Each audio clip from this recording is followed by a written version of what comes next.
Now the Elise car hunt riot. Yeah, I'm just trying for a time into the top 100. I'm currently just on the edge of that with the 145.93. And yeah, that's a pretty cool event. Like, I mentioned in one of my earlier videos about the epic import parts for this car being used as part of the Jesco.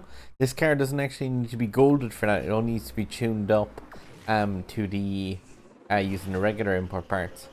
But yeah, at the start of this here, you kind of have the AI. Ah, cool, yeah. If the AI at the starter doesn't run into you like that, you can be missing a bit of the boost at the start of this. Like, this entire race is just an entire, like, nitro managing trek. If you watch the nitro state that the car is in the entire time it moves around here, so like going, yeah, for the perfect, imperfect anytime you're hitting ramps basically, and yellow regular nitro just when you're on flatland, and imperfect again as soon as you go into the air. Back to yellow here, imperfect flick the car off the end just because you're in the air for a second, and yellow this entire time. Now the Elise can actually hold the top speed to 175 like while it's in the yellow nitro, even while it's turning. It might dip down a tiny bit if you touch into curbs and stuff, but you don't need to waste nitro keeping this car in the blue ever, pretty much. It's really like very high handling. The wall is smaller, but yeah, again, back out of the like nitro, back to yellow. Come out of yellow for a second just to save some. Now up to orange for this ramp, and you can come out of orange here. Next you use, yeah, the shockwave nitro for the second one of those just to drive yourself further. The thing is with the Elise is you want to spend as much time as possible in the air. All this at the end pat, by the way, just you can leave the car in just any nitro state.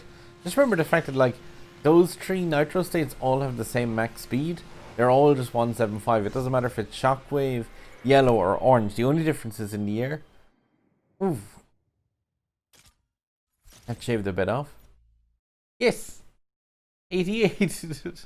88 miles an hour, Marty. Great Scott. Okay, that's it for me. I'm done with this event. Oh, yeah, like the top around 500 are in that top 5%. But yeah, that's like congrats to Haiku. Sorry, Shira for beating me. Tosi, Steel, Driver 2684, and question mark. But yeah, congrats to anyone in the top 100 is. I see that there's about 10k racers in it at the moment, because the top like 500 or so are all in that top 5% bracket. So as soon as you pass over the 5% or over the 500, you should find yourself in that. So yeah, that makes for about 10,000 racers doing this. It's really important just to place the time. Like, this car is a weird one. Like I said, its top speed is tragically low, but it's fantastic fun to drive in because that acceleration and handling is just off the charts, along with the nitro being crazy. So like, this one's all just about the nitro management. Like, I did mention it at the start of this video. It's like when there's an AI that comes from the left hand side, like all you want to do is just use your imperfect nitro at the start to clip the side of that. Don't direct your car towards it, but just rub off the side of it so that you'll yeah, get a kind of extra nitro boost, and you should be able to take that nitro in. And like, you pretty much want to spend this entire race in a nitro state. And again, just like, if you've any doubts whatsoever, just look at the speeds of the car when you're in orange, blue, shockwave, like nitro state. They're all 175. Like, there's no speed increase whatsoever. Now, I was messing around with this one as well, just in case of, like, if you watch this far in the video, at the end of this, I'm just going to throw on some stuff from, I was trying to practice this in quick race. You can't practice this in quick race. The quick race becomes a hunted event, but I was messing around and tried to see, yeah, what would happen firstly in that quick race in a hunted event. What happens when it's not quite hunted and the cops catch you? And then I was thinking what also happens when you do a few other things. So I'll tack that on at the end, and yeah, I'll try and throw myself over it. But yeah, that's me done with this car hunt. And hopefully, guys, if you see the nitro states that I'm using there throughout this race, you'll be able to get an idea as to how to kind of keep that car at that 175 miles an hour for the majority of this track, and hopefully place yourselves up in that top 5%. So if you're watching these, all right, good luck though, and happy farming. So yeah, this is just some footage from me trying this one out earlier in Quick Race when I was just practicing this, where I usually have to try out the tracks, and I'm getting it horrifically bad there to start. But yeah, I noticed immediately the fact that it's a hunted quick race, which means you've got cop cars everywhere, and it becomes completely impossible to actually do anything. And you can't, unfortunately, turn off that hunted aspect of this, so they're going to ruin every race for you. Yeah, and it becomes, like I said, just impossible. But yeah, I was kind of wondering what would happen with these hunted events as well. If they're hunted but quick race, what happens if you stop and get caught by the cops? When that barometer runs up, it should normally destroy you and like end the race because the cops have gotten you. But nope, in these quick race hunted events, if you slow down, your car will just explode infinitely. Especially if you like don't hold the accelerator to get back out of it. You can try to like 360 them and stuff out of the way, but a lot of the time I found that once you go below a certain speed and that the cops catch you once, then yeah, your car will just explode forever effectively, which is fairly interesting as a little side effect from having a quick race that's not a quick race. But another thing I was thinking then is, what about at the end of a hunted event, where you've got that barrier in front of the finish line, where if you crash into it, it's immediately race over, you failed because the police have caught you. What happens if you hit that barrier as a hunted event, but when the event isn't actually hunted? So yeah, the results of that were pretty unusual, I'd say. I hate the AI so much in this game, by the way. Yeah, if you just ignore the ramps at the side and just directly crash, you should get a race over. But you don't. And instead what you get is your car respawning constantly inside that barrier.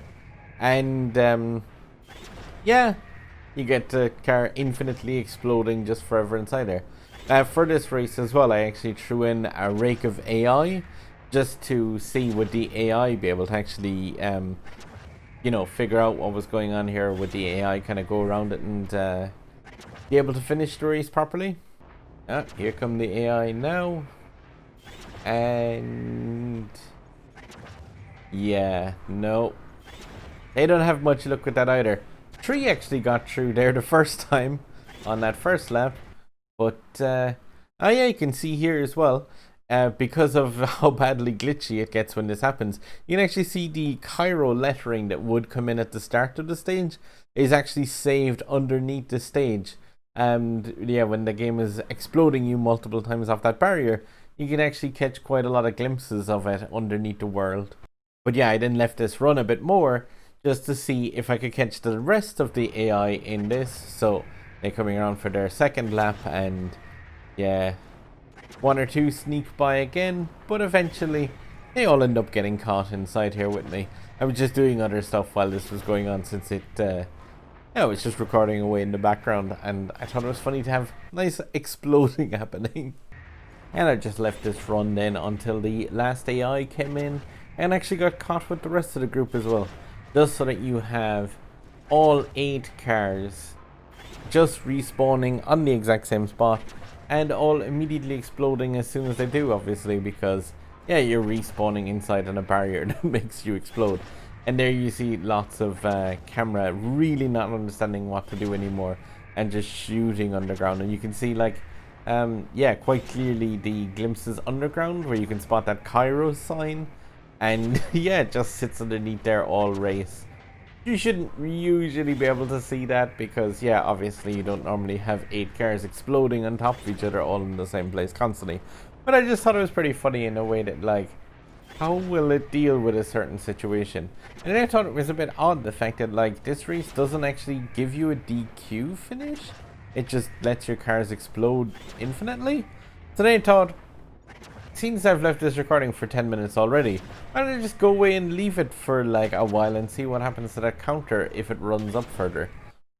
So, during my nightmare explosion carnage thing when I came back after a while, I really wanted to see kind of what happens when an asphalt counter gets to the hour mark. Was it going to bump out the clock timer? Oh, there we see the Cairo sign again. Was it going to bump out the clock timer? Was it going to like change to 60? Or how would it deal with an hour? If you want to pause the video right now and leave a comment down below if you're still watching at this point, I'm quite interested to think what people think it might actually do. Will it be boring? And was Storm just losing his mind to leave it record for this long and then to come back afterwards and put a commentary to it? But yeah, it was just a case of, I'm sure Gameloft would program it correctly to roll over to an hour, right?